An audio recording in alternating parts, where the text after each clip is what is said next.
Hai, Assalamualaikum warahmatullahi wabarakatuh dan selamat sejahtera semua. Okey, jumpa lagi kita hari ini untuk kita sambung membincangkan buku teks sains tahun 4 KSSR Semakan. Okey, hari ini kita sampai pada muka surat ke-85 iaitu uji minda. Okey, hari ini kita nak bincang tentang soalan-soalan yang ada berkenaan dengan bab tumbuhan ini. Okey, sebelum kita masuk ke bab lain lah. Jadi, jom kita bincang bersama-sama.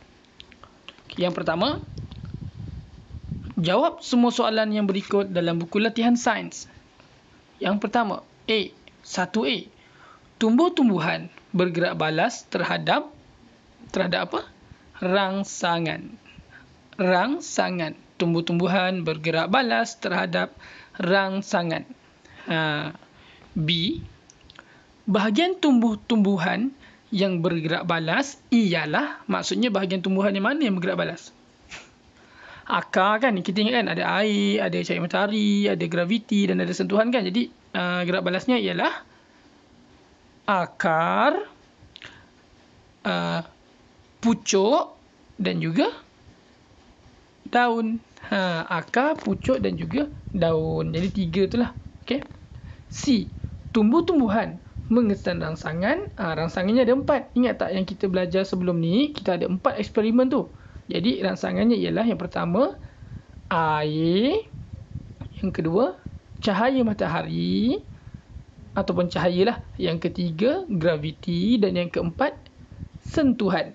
Okey, kita boleh je jawab mana-mana dulu, tak kisah. Ada 4 kan, jadi jawab mana-mana dulu pun tak apa. Okey, begitu juga dengan B tadilah. Nak senaraikan tu, nak senaraikan yang mana-mana dulu pun tak apa. Okey.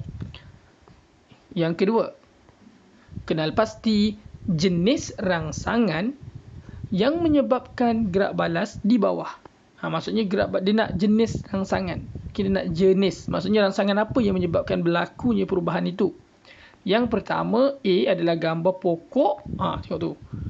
Pokok ni dia tumbuh sengit ke arah tingkap. Nampak tak pokok ni? Dia tumbuh sengit ke arah tingkap. Jadi apakah dia kata jenis rangsangan? Pucuk tu kan, pucuk pokok tu dia ngadap ke tingkap. Maksudnya ada apa kat tingkap? Ada cahaya kan? Jadi jenis rangsangan dia cahaya. Yang A tu jawapan dia cahaya. Okey, boleh? Alright, seterusnya yang B. B ni kita tahu ini adalah namanya pokok flytrap. Flytrap ataupun perangkap lalat ataupun perangkap serangga. Perangkap lalat lah. Dia ni kalau dia terbuka dan bila ada serangga masuk je kat dalam badan dia ataupun serangga tu dia masuk dekat kawasan yang tengah-tengah tu, dia akan tutup. Dia akan tertutup. Jadi ini sebenarnya bahagian daun dia lah. Jadi jenis rangsangan dia adalah apa? Tadi rangsangan dia cahaya kan? Yang ni rangsangan dia sentuhan.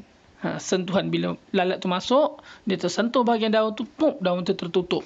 Jadi rangsangan dia sentuhan. Okey, saya ulang balik. Yang pertama cahaya, yang B adalah sentuhan. Okey, kita pergi kepada soalan ketiga. Darjah di bawah menunjukkan suatu gerak balas tumbuh-tumbuhan terhadap rangsangan. Sebelum dan juga selepas.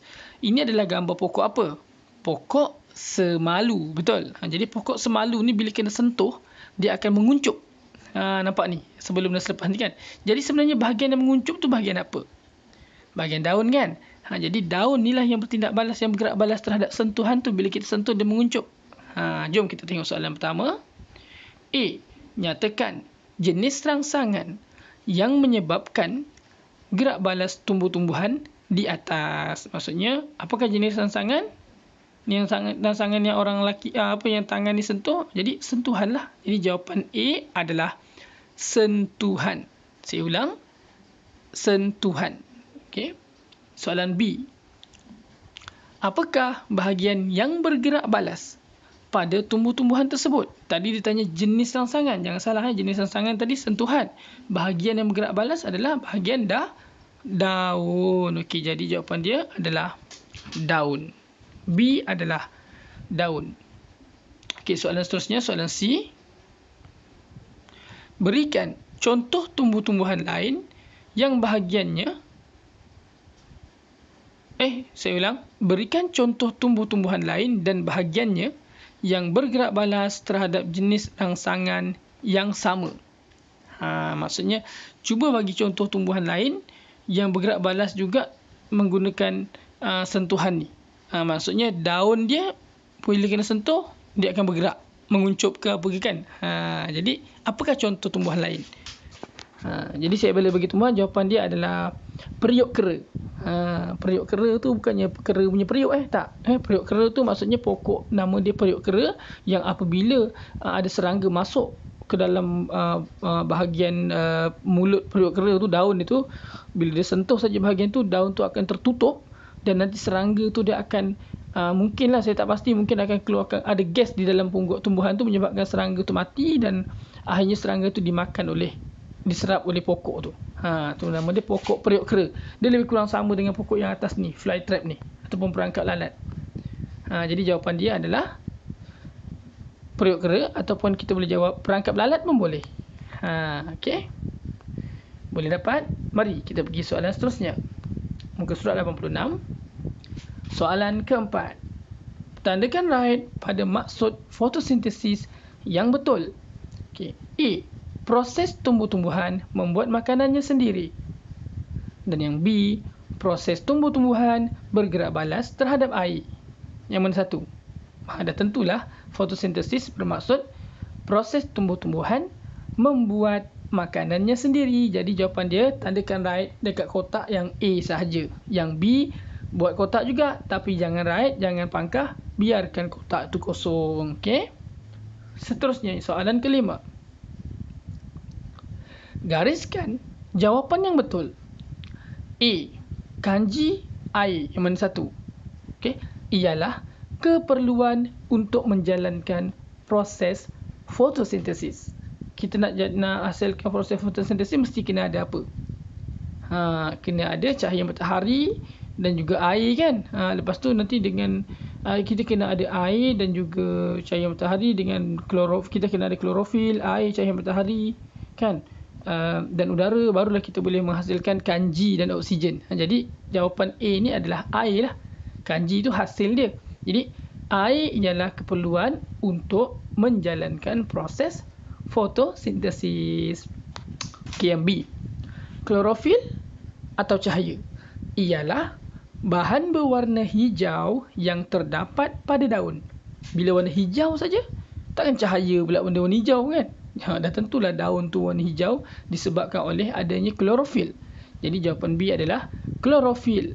Klorofil ialah bahan berwarna hijau yang terdapat pada daun. C. Oksigen ataupun karbon dioksida ialah hasil proses fotosintesis. Jadi proses fotosintesis ni tadi kita perlukan air, kita perlukan cahaya matahari dan kita perlukan udara dan juga klorofil, dan dia menghasilkan oksigen dan kanji. Kanji itu dalam bentuk glukosa lah. Jadi jawapan dia mana? Oksigen ke karbon dioksida? Ialah hasil. Karbon dioksida yang diperlukan kan. Udara tu maksudnya karbon dioksida lah. Udara yang karbon dioksida. Jadi bukannya udara ada banyak kan. Ada kandungan nitrogen, ada oksigen, ada karbon dioksida. Jadi saya ulang sekali lagi. Untuk menjalankan proses fotosintesis kita perlukan air, karbon dioksida, klorofil dan juga cahaya matahari. Dan hasil dia adalah oksigen dan juga kanji ataupun glukosa. Jadi jawapan C ni adalah oksigen. Oksigen ialah hasil proses fotosintesis. Okey, seterusnya soalan ke-6. Tandakan right pada jawapan yang betul. A. Fotosintesis membekalkan makanan kepada hidupan.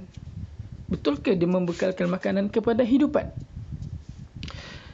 Kalau ikutkan fotosintesis ni, dia membekalkan makanan kepada tumbuhan sahaja. Hidupan tu maksudnya manusia, haiwan dan tumbuhan.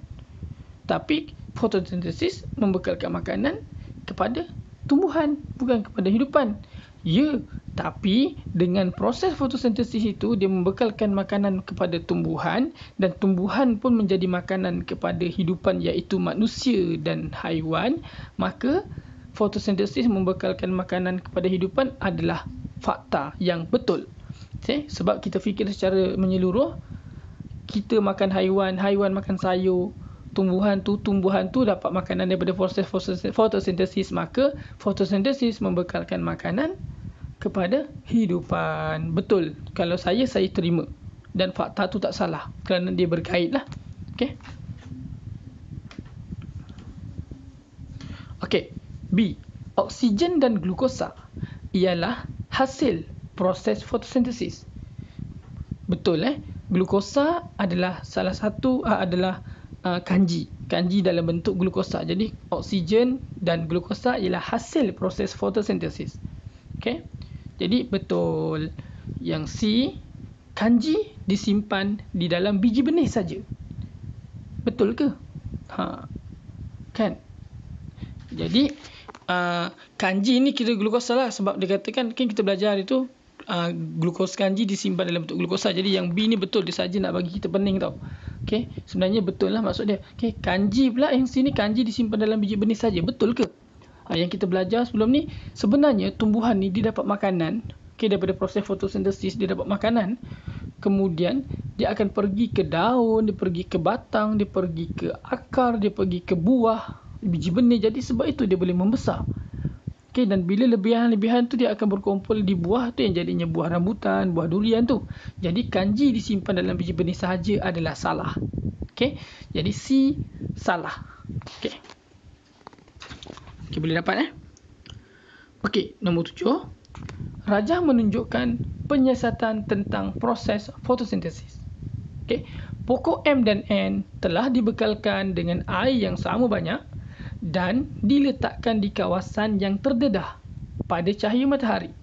Kita tengok dekat situ, style sekarang macam ni lah. Air tu kita masukkan dalam botol, kita tonggengkan dan kita buat lubang supaya nanti air tu dia akan masuk je ke dalam tanah. Tapi bila dah penuh air dia akan tak masuk. Jadi maksudnya dia akan, bila air tu kurang kat tanah, dia akan automatik termasuk sendiri. Ni cara nak isikan air dalam. Lepas tu kalau kita nak tinggalkan tempat tu lama sikit, okay, contoh kita nak tinggalkan kampung, nak tinggalkan rumah 3 hari sebab nak balik kampung, so kita boleh buat macam ni air tu. Jadi maksudnya pokok M dan N ni kedua-duanya diletakkan di kawasan yang terdedah, kawasan yang sama, dan kedua-duanya diberi air. Okay? Tetapi perbezaan yang kat sini, okay, adalah satu tu yang M tu dia tak letak kotak, tapi yang N dia letak kotak gelap. Bila cerita tentang kotak gelap, maksudnya N itu tidak dapat cahaya matahari. Cahaya matahari itu tak boleh masuk dalam kotak gelap tu. Okay?